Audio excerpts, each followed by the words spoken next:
पाइन्छ र पाइन्छ र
Good morning, student. Good morning. Please sit down in your place. Thank you, sir.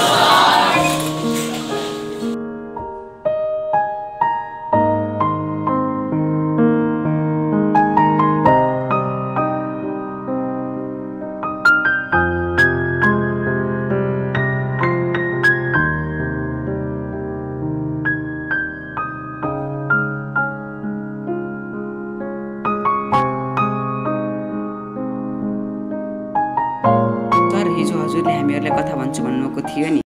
घाम र छायाको दोधारमा पर्दै संसारमा हरेक मानिसहरूले जीवन बिताइरहेका छन्।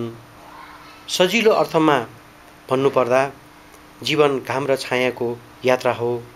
दुःख भोग्नु पर्दा सुखको समय आउँदैछ भन्ने सङ्केत गर्छ, त त्यही सुखपछि फेरि एउटा दुःखको झरी अवश्य नै आउँछ। दुःख नामकको जीवन सरह छैन।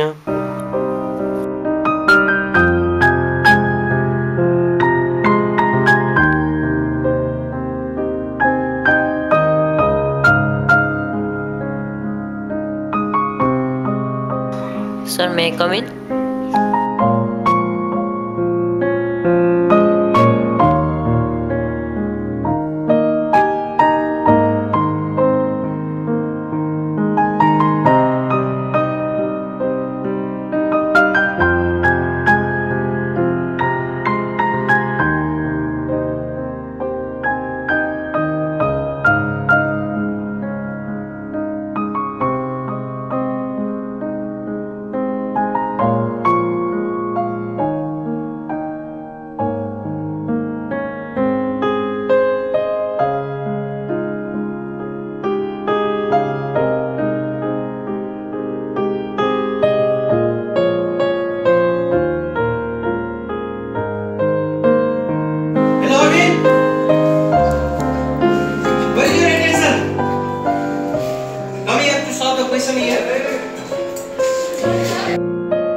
अरविन्द, हेलो।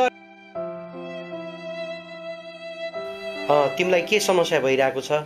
सधैँ क्लासमा तिमीलाई अलिकति पढ्नाइमा तिमीलाई के प्रब्लम भइरहेको छ? ध्यान पनि दिँदैनौ। तिम्रो के त्यस्तो समस्या छ भने सेयर।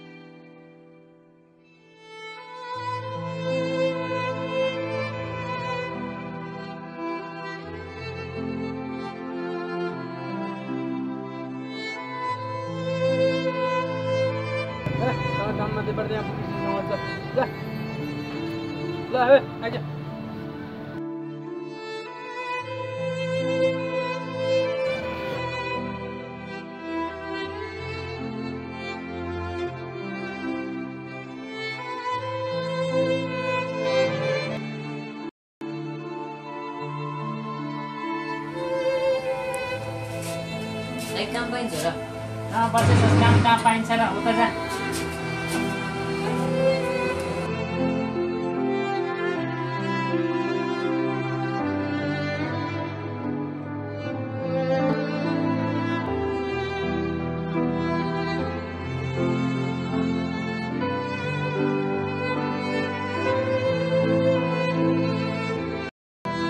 एकछिन चस खुरुका हट्दा त दूर जा दाइ काम पाइन्छ के हो तेरो नाम अर्बिन काम गर्छस् गर्छु गर्छस्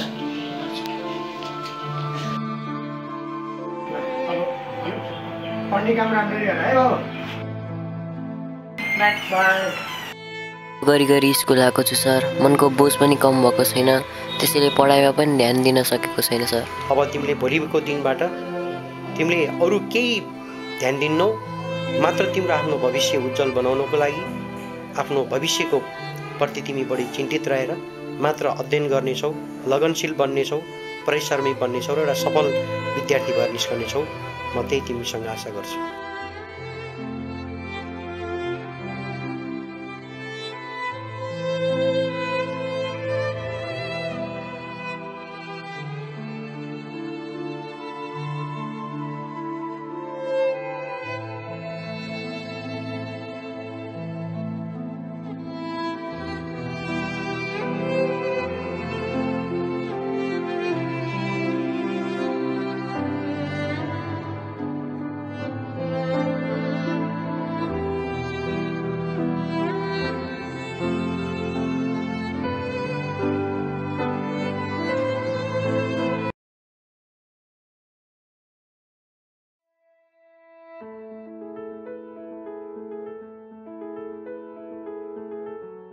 अर्को दिन म उनको कक्षा बाहिर आएको समय परेछ उनलाई शिक्षक मित्रले प्रश्न हल गर्न दिनुभएको थियो उनले सजिलै त्यो प्रश्न हल गर्न सफल भएछन् सबै दङ्ग गरेर ताली बजाए उनलाई हौसला प्रदान गरे म पनि निकै खुसी भएँ र स्याबासी दिएँ अहिले 18 वर्ष भइसक्यो त्यो सबै भएको लाग्छ मलाई आज अरविन्द डाक्टर बनेका छन् र उनी एक मेहनती र परिश्रमी समाज सेवकका रूपमा परिचित छन् अमूल्य जीवनका बारेमा बुझेका हुनाले उनले अरूको त्यही अमूल्य जीवनलाई बचाउन एउटा महत्त्वपूर्ण डाक्टर पेसाको रूपमा कार्य गरिरहेको जीवनमा भोगे तापनि शिक्षाबाट उनले आफूलाई अरूलाई पनि चिनाउने आफूलाई पनि चिनाउने अवसर पायो र यसरी उसले आफ्नो जीवनमा सफल हुनलाई सार्थक दिन सफल भयो त्यसरी तिमीहरूले पनि उसको कथाबाट धेरै ठुलो प्रेरणा लिएर भविष्यमा पनि तिमीहरू पनि त्यस्तै किसिमको एउटा असल व्यक्ति बन्ने प्रेरणा प्रदान गर्छौ भन्ने शुभेच्छासहित म सबैलाई धन्यवाद दिन चाहन्छु थ्याङ्क यू